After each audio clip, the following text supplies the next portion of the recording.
ఒకసారి లోపల ఏం జరిగిందో ఇప్పుడు ఈ రూమ్లో జరిగింది మనం అందరికీ తెలుసు, బయట ఉన్న 10,000 మందికి తెలియదు. నేను వెళ్ళకపోతే మళ్ళీ నాకు పొగరనుకుంటాను. So even hero has the thought, any hero will have thought process, లేదు అలా చెయ్యి లోపాలి, నమస్కారం పెట్టాలని బేసిక్, అది ఎంజాయ్ చేయటం కాదు. That is one aspect we have to look in. ఆ తర్వాత at least third day he should have visited. కానీ భయం ఏముంటుంది, ఇబ్బంది ఏముంటుందో చెప్తాను. చాలా బరువు మనసుకి, మన వల్ల చనిపోయారంటే ఒక బరువు ఉంటుంది. అది ఆ ఒక్క బరువుని ఎవరన్నా వెళ్ళి హ్యాండిల్ చేసి, దానికి ఒకసారి ఏమవుతుంది, 10 మంది వెళ్ళాలి. Maybe they should have taken వెళ్ళి కూర్చొని మాట్లాడి, తప్పు జరిగిపోయింది, మా ప్రమేయం లేకుండా తప్పు జరిగిపోయింది, వీఆర్ సారీ, మా సాలిడారిటీ చూపిస్తున్నాం, వెళ్ళి ఆ బిడ్డ కోసం వెళ్ళి మహంకాళమ్మ గుడిలో ప్రార్థనలు చేస్తున్నారు. There are many ways to say that I'm sorry, though నా తప్పు లేదు, కానీ నేనున్న పరిస్థితులు నా ద్వారా జరిగింది కాబట్టి ఇది వాళ్ళ టీం చేసి ఉండాల్సి, the producers. And also because మీరు బ్లేమింగ్ వన్ యాక్ట్, ఒక హీరోని బ్లేమ్ చేయడం రైట్ కాదు. ఇది ఒక సినిమాని ఒక టీమ్గా తీసినప్పుడు సమస్యను కూడా టీమ్గానే తీసుకోవాలి.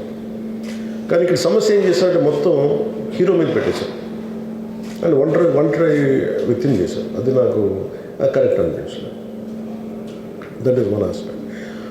ఆ తర్వాత జరిగిన consequences no one has guided them well. ఆ తర్వాత జరిగిన కాన్సెప్ట్ జైల్లో వన్స్ కేసు పెడితే and we don't question police.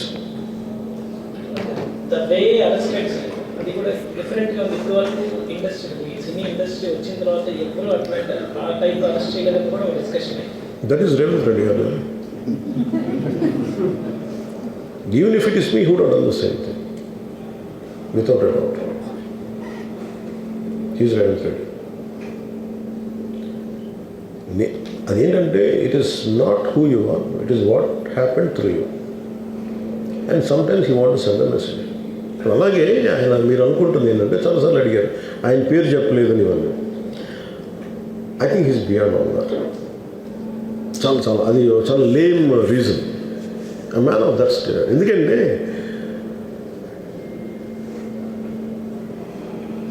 ఆయన నిజంగా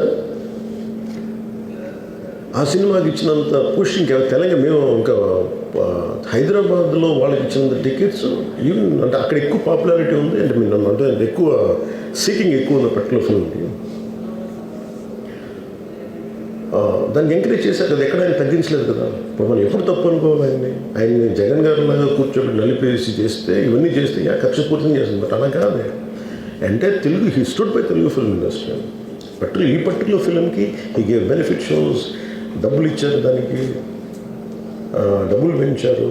the gain lot of momentum of it. చేసిన తర్వాత అది ఒకదాని తర్వాత ఒకటి జరిగిపోవటం, అది ఏమైపోయిందంటే అది ఒక రిపుల్ ఎఫెక్ట్లో అయిపోయింది. అది ఎవరి చేతుల్లో లేదు. అది ఇప్పుడు సపోజ్ నేను బీయింగ్ ఒక హైయెస్ట్ పొజిషన్లో ఉండి, he being chief minister, if you says don't arrest అంటే టుమారో పోలీస్ విల్ సే మీరు ఇక్కడ ఉపేక్షిస్తే రేపు పొద్దున మాకు ప్రాబ్లం వస్తుంటారు. అది డబుల్ ఎడ్జ్డ్ స్వోర్డ్ అది. So it is a tough call for the CM to take it and he has taken the call. So ఇవన్నీ చూస్తే సింపుల్ ఏమనిపించిందంటే ఎక్కడో ఒక మానవతా దృక్పథం లోపించింది ఓవరాల్గా. అండ్ కొంత అది ఏమైపోద్ది, ఆ producers, director, all of them should have taken worked as a team rather than isolating Allu Arjun, which is not right. The team fault కూడా ఉండదు. They should come together, they should stood by the hero. అది చేస్తుండాల్సింది. దానికి ఏం చేస్తుండాల్సింది, గొడవ జరగకుండా ఉండాలంటే వెళ్ళిపోయి అందరూ ఇంక్లూడింగ్ ప్రొడ్యూసర్స్ దే షుడ్, ఎవరైతే చనిపోయారో వాళ్ళ ఇంటికి వెళ్ళిపోయి సంతాపం చెప్పుకున్నారు ఫస్ట్. అది టీం చెప్పుండొచ్చు కదా, వాళ్ళు చెప్పలేదు అదొకటి. సో దాని తర్వాత జరిగినవన్నీ ఏమైపోతుంది, ఇట్ ఇస్ ఆల్ అబౌట్ జనం తిడతారు, రేవంత్ రెడ్డి గారు నువ్వు ఈ పని చేయలేదని హీరోనా అంటారు. ఇంక దానికి అండ్ అది కొన్ని పార్టీ పరంగా అనుకుంటే అల్లు అర్జున్ గారి అంకుల్ వాళ్ళ ఈజ్ అ కాంగ్రెస్ మ్యాన్. పోనీ ఆయన ఏం చేయలేదా అంటే ఆయన సినిమా రేట్లన్నీ పెంచి దాని విజయానికి కూడా ఆయన పాక్షికంగా ఆయన దోహదపడినట్టే కదా. అక్కడెక్కడ ఆయన తగ్గించలేదు. అండ్ వీళ్ళందరూ కూడా ఆయన చిన్నప్పటి నుంచి తిరిగిన ఆయన అదే జూబ్లీ హిల్స్లో ఆయన ఉన్నప్పుడు ఆయన చుట్టుపక్కల తిరిగిన వాళ్ళు he appreciates them, he respects them.